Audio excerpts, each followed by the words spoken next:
എല്ലാവർക്കും നമ്മുടെ ഒരു പുതിയ വീഡിയോയിലോട്ട് സ്വാഗതം. അപ്പോൾ നാട്ടിൽ നല്ല ഒരു അടിപൊളി മഴ പെയ്തുകൊണ്ടിരിക്കുകയാണ് കേട്ടോ. അപ്പോൾ ഇത് ഞാൻ ഇന്നലെ എടുത്തിട്ടുള്ള വീഡിയോ ആണ്. അപ്പോൾ നല്ല മഴയാണ് കേട്ടോ ഇവിടെ. അപ്പോൾ ഈ ഒരു മഴയത്ത് നല്ല തണുത്തിട്ടുള്ള പുഡിങ് കഴിക്കാൻ ഇഷ്ടമുള്ളവർ വേഗം വന്നോളൂ. ഒരു അടിപൊളി പുഡിങ്ങാണ് നമ്മുടെ ഇന്നത്തെ റെസിപ്പി എന്ന് പറയുന്നത്. എല്ലാവർക്കും വളരെ സിമ്പിളായിട്ട് ഒരു 5 മിനിറ്റ് കൊണ്ടൊക്കെ റെഡിയാക്കി എടുക്കാൻ പറ്റിയ ഒരു അടിപൊളി പുഡിങ്ങാണ് കേട്ടോ. അപ്പോൾ തീർച്ചയായിട്ടും എല്ലാവരും ഒന്ന് കണ്ടു നോക്കുക. നല്ല ടേസ്റ്റി ആയിട്ടുള്ള പുഡിങ്ങാണ്. അതുപോലെ ചാനലിൻ്റെ വീഡിയോസൊക്കെ ആദ്യമായിട്ട് ആരെങ്കിലും കാണുകയാണെന്നുണ്ടെങ്കിൽ കണ്ട് ഇഷ്ടപ്പെടുകയാണെന്നുണ്ടെങ്കിൽ നിങ്ങളുടെ റൈറ്റ് സൈഡിൽ ഇതുപോലുള്ളൊരു സബ്സ്ക്രിപ്ഷൻ ബട്ടൺ ഉണ്ടാവും. അതിൽ ജസ്റ്റ് ഒന്ന് പ്രസ് ചെയ്യുന്ന സമയത്ത് തൊട്ടടുത്തൊരു കുഞ്ഞു ബെല്ലൈക്കൺ വരും കേട്ടോ. അതിലും കൂടി പ്രസ് ചെയ്ത് ഓൾന്ന് തന്നെ ക്ലിക്ക് ചെയ്യുകയാണെന്നുണ്ടെങ്കിൽ ഞാനിടുന്ന എല്ലാ വീഡിയോസും നിങ്ങൾക്ക് മിസ് ചെയ്യാതെ നോട്ടിഫിക്കേഷനായിട്ട് വരുന്നതായിരിക്കും. അപ്പോൾ നമുക്ക് വേഗം തന്നെ ഈ ഒരു 5 മിനിറ്റ് കൊണ്ട് നല്ല ടേസ്റ്റി ആയിട്ടുള്ള ഒരു അടിപൊളി കിടിലനായിട്ടുള്ള പുഡിങ് എങ്ങനെയാണ് തയ്യാറാക്കുന്നതെന്ന് ഒന്ന് കണ്ടു നോക്കാം. അപ്പോൾ ഈ ഒരു പുഡിങ് റെഡിയാക്കാൻ വേണ്ടിയിട്ട് ഇതേ സ്റ്റൗവിൽ ഞാനൊരു പാൻ വെച്ച് കൊടുത്തിട്ടുണ്ട്. ആ പാൻ അത്യാവശ്യം നന്നായിട്ടൊന്ന് ചൂടായിക്കോട്ടെ കേട്ടോ. അപ്പോൾ കറക്റ്റായിട്ട് നന്നായിട്ടൊന്ന് ചൂടാവുന്ന സമയത്ത് ഇതിലോട്ട് 1 കപ്പോളം വരുന്ന പഞ്ചസാര നമുക്ക് മുഴുവനായിട്ട് അങ്ങ് ചേർത്ത് കൊടുക്കാം. അപ്പോൾ ഈ ഒരു പുഡിങ്ങിന് നമുക്ക് പഞ്ചസാര ആദ്യം ഒന്ന് ഉരുക്കിയെടുക്കാൻ കേട്ടോ വേണ്ടത്. അപ്പോൾ ഈ ഒരു പഞ്ചസാര മെൽറ്റ് ചെയ്യുന്ന സമയത്ത് നമ്മൾ ഇതിലോട്ട് വെള്ളമൊന്നും ചേർത്ത് കൊടുക്കേണ്ട ആവശ്യമില്ല. ഈ ഒരു പഞ്ചസാര അത്യാവശ്യം നന്നായിട്ടൊന്ന് ചൂടാവുന്ന സമയത്ത് ഓട്ടോമാറ്റിക്കായിട്ട് നമുക്ക് ആ ഒരു ചൂട് കാരണം ഇത് ഉരുകാനായിട്ട് അങ്ങോട്ട് തുടങ്ങിക്കോളും. അപ്പോൾ നമ്മൾ ഇട്ട് കൊടുത്തിട്ടുള്ള ആ ഒരു പഞ്ചസാരയൊക്കെ കറക്റ്റായിട്ട് നന്നായിട്ട് ഉരുകി ഇത് ഈ ഒരു കളറായിട്ട് വന്നിട്ടുണ്ട് കേട്ടോ. അപ്പോൾ ഉരുക്കി എടുക്കുന്ന സമയത്ത് ശ്രദ്ധിക്കുക, പെട്ടെന്ന് അങ്ങോട്ട് ഉരുകിക്കോട്ടെ എന്ന് വെച്ചിട്ട് ഒരിക്കലും ഹൈ ഫ്ലെയിമിൽ തീ വെക്കാനായിട്ട് പാടില്ല. അപ്പോൾ നമ്മൾ പഞ്ചസാരയെ ഉരുകി വരുന്ന സമയത്ത് ഒരു കയ്പ്പ്, ഒരു ചവർപ്പ് ടേസ്റ്റ് വരും കേട്ടോ. അപ്പോൾ എപ്പോഴും ഒരു ലോ ടു മീഡിയം ഫ്ലെയിമിൽ വെച്ചിട്ട് വേണം നമ്മൾ ഈ ഒരു പഞ്ചസാര ഉരുക്കിയെടുക്കാൻ വേണ്ടിയിട്ട്. അപ്പോൾ കറക്റ്റായിട്ട് ഈ ഒരു കളറായിട്ട് വരുന്ന സമയത്ത് ഇതിലോട്ട് 1 ടീസ്പൂണോളം വരുന്ന ബട്ടറാണ് കേട്ടോ ഞാൻ ചേർത്ത് കൊടുക്കുന്നത്. ബട്ടർ നമ്മൾ ഈ ഒരു ഷുഗർ സിറപ്പിൽ ചേർത്ത് കൊടുക്കുന്ന സമയത്ത് നമ്മുടെ ഈ ഒരു പുഡിങ്ങിന് നല്ലൊരു ടേസ്റ്റ് ഉണ്ടാവും. കറക്റ്റ് ആ ഒരു ബട്ടർ സ്കോച്ചിൻ്റെ ആ ഒരു ടേസ്റ്റ് വരും കേട്ടോ. അപ്പോൾ അതിന് വേണ്ടിയിട്ടാണ് ബട്ടർ തന്നെ ചേർത്ത് കൊടുക്കുന്നത്. ഇനി ഈ ഒരു സോസിന് നല്ലൊരു കളർ കൊടുക്കാൻ വേണ്ടിയിട്ട് 1/4 ടീസ്പൂണോളം വരുന്ന വാനില എസൻസും കൂടി നമുക്ക് ചേർത്ത് കൊടുക്കാം കേട്ടോ. അപ്പോൾ ഈ ഒരു സമയത്തൊക്കെ തീ എന്ന് പറയുന്നത് ഏറ്റവും ലോ ഫ്ലെയിമിൽ തന്നെ വെച്ചോളൂ. കാരണം എന്താണെന്ന് വെച്ചാൽ ആ ഒരു പഞ്ചസാര പെട്ടെന്ന് അങ്ങോട്ട് കരിഞ്ഞു പോകാനുള്ള ചാൻസ് ഉണ്ട്. അപ്പോൾ വാനില എസൻസും കൂടി ചേർത്തിട്ട് നന്നായിട്ടൊന്ന് മിക്സ് ചെയ്ത് കൊടുക്കുക. അതിനുശേഷം നമ്മൾ ഇതിലോട്ട് ചേർത്ത് കൊടുക്കാൻ വേണ്ടിയിട്ട് പോകുന്നത് 1/2 കപ്പോളം വരുന്ന വിപ്പിംഗ് ക്രീമാണ് കേട്ടോ. അപ്പോൾ വിപ്പിംഗ് ക്രീമിന് പകരമായിട്ട് നിങ്ങൾക്ക് വേണമെന്നുണ്ടെങ്കിൽ ഫ്രഷ് ക്രീമും അല്ലാന്നുണ്ടെങ്കിൽ പാലും ചേർത്ത് കൊടുക്കാം. പക്ഷെ പാല് ചേർക്കുന്ന സമയത്ത് ആ ഒരു പെർഫെക്റ്റ് ടേസ്റ്റ് കിട്ടുന്നതായിട്ട് എനിക്ക് തോന്നിയിട്ടില്ല. കറക്റ്റ് ടേസ്റ്റ് കിട്ടണമെന്നുണ്ടെങ്കിൽ ഒന്നെങ്കിൽ വിപ്പിംഗ് ക്രീം ചേർത്ത് കൊടുക്കുക, അല്ലാന്നുണ്ടെങ്കിൽ ഫ്രഷ് ക്രീമും ചേർത്ത് കൊടുക്കാം. അപ്പോൾ രണ്ടും ചേർക്കുന്ന സമയത്ത് എല്ലാം കൂടി അങ്ങോട്ട് ഒരുമിച്ച് ചേർക്കണ്ട, കുറച്ചായിട്ട് ചേർത്ത് കൊടുത്തിട്ട് ഇതുപോലെ ആ ഒരു കട്ടകളൊന്നും കെട്ടാതെ നന്നായിട്ടൊന്ന് മിക്സ് ചെയ്ത് കൊടുക്കാം.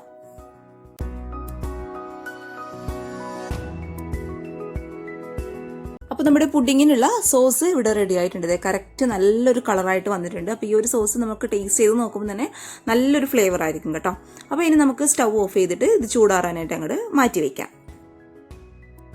ഇനി ഇതേ ഒരു 4 സ്ലൈസ് ബ്രെഡ് ഞാനിവിടെ എടുത്തിട്ടുണ്ട്. ഇനി ഈ ഒരു ബ്രെഡിൻ്റെ ഈ സൈഡൊക്കെ, അതായത് ഈ ഒരു ബ്രൗൺ ഭാഗം വരുന്ന ആ ഒരു പോർഷനൊക്കെ നമുക്ക് ഈ ഒരു കത്തി ഉപയോഗിച്ചിട്ട് ഒന്ന് കട്ട് ചെയ്തിട്ട് മാറ്റാം.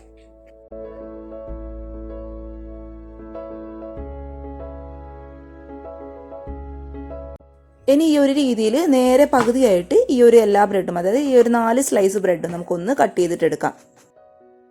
ഇനി ഇത് ഒരു പാത്രത്തിൽ കറക്റ്റ് ഒരു 1/2 കപ്പോളം വരുന്ന നല്ല തണുത്ത വിപ്പിംഗ് ക്രീം ഞാൻ ഒഴിച്ചു കൊടുത്തിട്ടുണ്ട്.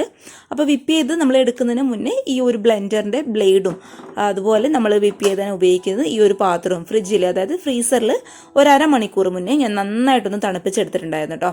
നമ്മൾ അങ്ങനെ ചെയ്യുന്ന സമയത്ത് അറിയാമല്ലോ, നമ്മുടെ വിപ്പിംഗ് ക്രീം പെട്ടെന്ന് അങ്ങോട്ട് സ്റ്റിഫായിട്ട് കിട്ടും. അപ്പോൾ അതിന് വേണ്ടിയിട്ട് 1/2 മണിക്കൂറല്ല എന്നുണ്ടെങ്കിൽ ഒരു മണിക്കൂറൊക്കെ വെക്കുകയാണെന്നുണ്ടെങ്കിൽ കൂടുതൽ നല്ലതായിരിക്കും. അപ്പോൾ ഇത് നമുക്ക് നന്നായിട്ടൊന്ന് ആദ്യം ഒന്ന് വിപ്പ് ചെയ്തിട്ട് എടുക്കാം. അപ്പോൾ പകുതിയൊന്ന് ഈ ഒരു ക്രീം സ്റ്റിഫായി കഴിഞ്ഞ് എന്ന് തോന്നിക്കഴിഞ്ഞാൽ ഇതിലോട്ട് കറക്റ്റ് 2 ടേബിൾ സ്പൂണോളം വരുന്ന ഷുഗർ സിറപ്പ്, അതായത് നമ്മൾ നേരത്തെ റെഡിയാക്കി വെച്ചിട്ടുള്ള ഒരു ഷുഗർ സിറപ്പ് ഞാൻ ചേർത്ത് കൊടുക്കുകയാണ്. അപ്പോൾ നമ്മൾ ഈ ഒരു ഷുഗർ സിറപ്പ് ചേർത്ത് കൊടുക്കുന്ന സമയത്ത് ആ ഒരു ഷുഗർ സിറപ്പ് ഒരുപാട് ടൈറ്റ് ആവണം, അതായത് കട്ടിയാണ് എന്ന് തോന്നുകയാണെന്നുണ്ടെങ്കിൽ ജസ്റ്റ് ഒന്ന് ചൂടാക്കിയതിന് ശേഷം കറക്റ്റ് 2 ടേബിൾ സ്പൂണോളം വരുന്ന ഷുഗർ സിറപ്പ് ഇതിലോട്ട് അങ്ങോട്ട് ചേർത്ത് കൊടുക്കുക കേട്ടോ. അപ്പോൾ ആ ഒരു ചൂടുള്ള ഷുഗർ സിറപ്പ് നമ്മൾ ഇതിലോട്ട് ഒടിച്ചു കൊടുക്കുന്ന സമയത്ത് ഈ ഒരു ക്രീം ഒന്ന് മെൽറ്റ് ആവാനുള്ള ചാൻസ് ഉണ്ട്. പക്ഷെ അത് കണ്ട് ടെൻഷൻ അടിക്കേണ്ട ആവശ്യമൊന്നുമില്ല. കാരണം നമ്മൾ ഈ ഒരു പുഡിങ് ഫ്രീസറിൽ വെച്ചിട്ട് സെറ്റ് ചെയ്തിട്ടാണ് നമ്മൾ സെർവ് ചെയ്യാൻ വേണ്ടിയിട്ട് പോകുന്നത്. അപ്പോൾ ആ ഒരു കാര്യത്തിൽ ടെൻഷൻ അടിക്കണ്ട കേട്ടോ. പക്ഷെ നമ്മളിങ്ങനെ ഈ ഒരു ഷുഗർ സിറപ്പ് നമ്മൾ ഈ ഒരു ക്രീമിലോട്ടിട്ട് ബീറ്റ് ചെയ്യുന്ന സമയത്ത് നമ്മുടെ പുഡിങ്ങിന് കറക്റ്റ് ആ ഒരു ബട്ടർ സ്കോച്ചിൻ്റെ നല്ലൊരു ടേസ്റ്റ് ഉണ്ടാകും കേട്ടോ. അപ്പോൾ അതിന് വേണ്ടിയിട്ടാണ് നമ്മൾ ആ ഒരു ഷുഗർ സിറപ്പ് ഇതിലോട്ട് അങ്ങോട്ട് ചേർത്ത് കൊടുക്കുന്നത്.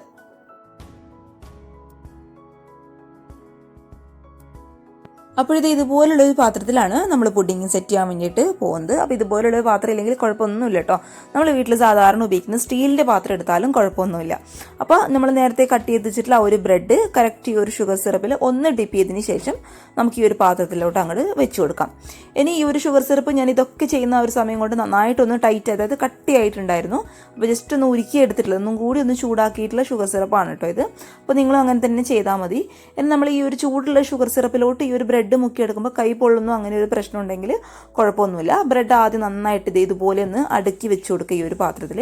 അതിൻ്റെ മുകളിലോട്ട് നമ്മുടെ ഈ ഒരു ഷുഗർ സിറപ്പ് ഒഴിച്ചു കൊടുത്താലും മതി.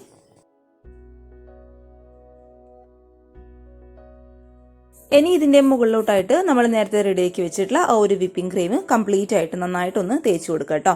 അപ്പോൾ നമ്മൾ ഇങ്ങനെ ചെയ്യുന്ന സമയത്ത് സ്വാഭാവികമായിട്ടും ആ ഒരു ഷുഗർ സിറപ്പിന് ചൂടുള്ള കാരണം നമ്മുടെ ക്രീം ഒന്നും കൂടി ഒന്ന് മെൽട്ടാവും. ഞാൻ നേരത്തെ പറഞ്ഞ പോലെ ടെൻഷൻ അടിക്കേണ്ട, നമ്മളിത് ഫ്രീസറിൽ വെച്ചിട്ട് സെറ്റ് ചെയ്തിട്ടാണ് നമ്മളിത് കഴിക്കാൻ വേണ്ടിയിട്ട് പോകുന്നത്. അപ്പോൾ ആ കാര്യത്തിലൊന്നും ഒരു ടെൻഷനും വേണ്ട കേട്ടോ. അപ്പോൾ നന്നായിട്ട് ഈ ഒരു ക്രീം ആ ഒരു ബ്രെഡിൻ്റെ എല്ലാ ഭാഗത്തും ഒരുപോലെ എത്തുന്ന രീതിയിൽ നന്നായിട്ട് ഇതുപോലുള്ള ഒരു സ്പാച്ചിലോ അല്ലാന്നുണ്ടെങ്കിൽ സ്പൂണോ നിങ്ങളുടെ കയ്യിൽ സ്ക്രാപ്പർ ഉണ്ടെന്നുണ്ടെങ്കിൽ അതോ വെച്ചിട്ട് നന്നായിട്ടൊന്ന് ലെവൽ ചെയ്ത് കൊടുക്കുക. അപ്പോൾ ഇതെല്ലാം കൂടി ഞാൻ നന്നായിട്ടൊന്ന് ലെവൽ ചെയ്ത് എടുത്തിട്ടുണ്ട്. ഇനി ഇത് ഫ്രീസറിൽ ചുരുങ്ങിയത് ഒരു 1.5 മണിക്കൂറെങ്കിലും വെച്ചിട്ട് നമുക്ക് ഈ ഒരു പുഡിങ് നന്നായിട്ടൊന്ന് സെറ്റ് ചെയ്തിട്ട് എടുക്കാം. അപ്പോൾ ഇതേ നമ്മുടെ പുഡിങ് കറക്റ്റ് ഒരു 1.5-2 മണിക്കൂറൊക്കെ വെക്കുകയാണെങ്കിൽ കൂടുതൽ നല്ലതായിരിക്കും കേട്ടോ. നന്നായിട്ട് സെറ്റായിട്ട് കിട്ടിയിട്ടുണ്ട്. പിന്നെ ബാക്കി ഇച്ചിരിയും കൂടി ആ ഒരു ഷുഗർ സിറപ്പ് ഉള്ളത് ഞാൻ ഇതിൻ്റെ മുകളിലോട്ടായിട്ട് ഒന്ന് ഒഴിച്ചു കൊടുത്തിട്ടുണ്ട് കേട്ടോ. അത് ഞാൻ കാണിച്ചിട്ടില്ല. നമ്മൾ ഫ്രീസറിൽ വെക്കുന്നതിന് മുന്നേ വേണം ഇതും കൂടി ചെയ്ത് കൊടുക്കാൻ വേണ്ടിയിട്ട്. അപ്പോൾ ഈ ഒരു പുഡിങ്ങിൽ നിന്ന് ചെറിയൊരു പീസ് കട്ട് ചെയ്തിട്ട് ഞാൻ മറ്റൊരു പാത്രത്തിലോട്ട് അങ്ങോട്ട് മാറ്റിയിട്ടുണ്ട്. അപ്പോൾ നിങ്ങൾക്ക് കാണുമ്പോൾ തന്നെ മനസ്സിലാവുന്നുണ്ടാകും നല്ല എന്താ പറയുക, നല്ല ക്രീമിയും അതുപോലെ ഉള്ളിൽ നല്ല ഒരു ബട്ടർ സ്കോച്ചിൻ്റെ ഫ്ലേവറും ആയിട്ടുള്ള നല്ല ടേസ്റ്റുള്ള പുഡിങ്ങാണ്. പിന്നെ സ്വാഭാവികമായിട്ടും നമ്മളിത് കട്ട് ചെയ്യുന്ന സമയത്ത് ഇച്ചിരി ഒന്ന് ടൈറ്റ് ആയത് കട്ട് ചെയ്യാൻ കുറച്ചൊന്ന് ബുദ്ധിമുട്ടുണ്ടാകും കേട്ടോ. ആ ഒരു ഷുഗർ സിറപ്പ് ടൈറ്റായി കിടന്നതിൻ്റെ ആ ഒരു ഇതാണത്. പക്ഷെ നമ്മൾ കത്തി വെച്ചൊക്കെ കട്ട് ചെയ്യുമ്പോൾ പെട്ടെന്ന് കഴിയും കേട്ടോ. അതൊക്കെ സിമ്പിളായിട്ടുള്ള കാര്യമാണ്. അപ്പോൾ നല്ല ടേസ്റ്റുള്ള പുഡിങ്ങാണ്. നമുക്ക് പാർട്ടികളിലൊക്കെ എളുപ്പത്തിൽ റെഡിയാക്കി എടുക്കാൻ പറ്റിയ നല്ല ടേസ്റ്റുള്ള പുഡിങ്ങാണ്. നമുക്ക് കുഞ്ഞുങ്ങൾക്കൊക്കെ വളരെ സിമ്പിളായിട്ട് വീട്ടിൽ റെഡിയാക്കി എടുക്കാൻ പറ്റിയ ഒരു അടിപൊളി പുഡിങ്ങാണ് കേട്ടോ. അപ്പോൾ തീർച്ചയായിട്ടും എല്ലാവർക്കും ഇഷ്ടമായെന്ന് വിചാരിക്കുന്നു. ഇഷ്ടപ്പെട്ടാൽ തീർച്ചയായിട്ടും വേഗം ഒന്ന് ചാനൽ സബ്സ്ക്രൈബ് ചെയ്യുക. അപ്പോൾ ഈ ഒരു പുഡിങ് റെസിപ്പി ഇഷ്ടപ്പെട്ടാൽ വീഡിയോ ഇപ്പോൾ തന്നെ ഒന്ന് ലൈക്ക് ചെയ്തേക്കാം കേട്ടോ. അതുപോലെ ഫേസ്ബുക്കും ഇൻസ്റ്റാഗ്രാമും പറ്റുകയാണെന്നുണ്ടെങ്കിൽ ഒന്ന് ഫോളോ ചെയ്തേക്കുക. നിങ്ങൾ ട്രൈ ചെയ്തിട്ടുള്ള എല്ലാ റെസിപ്പീസും മറക്കാതെ ഇമെയിൽ ഐഡിയിലോ അല്ലാന്നുണ്ടെങ്കിൽ ഫേസ്ബുക്ക് പേജിലോ ഇൻസ്റ്റാഗ്രാമിലോ വാട്സപ്പിലോ ഒന്ന് അയച്ചു തരും കേട്ടോ. അപ്പോൾ ഈ ഒരു പുഡിങ് റെസിപ്പി എല്ലാവർക്കും ഇഷ്ടമായിരുന്നു വിചാരിക്കുന്നു. അപ്പോൾ നാളെ ഒരു നല്ല വീഡിയോ ആയിട്ട് കാണും വരെ thank you for watching Simna's food world. By.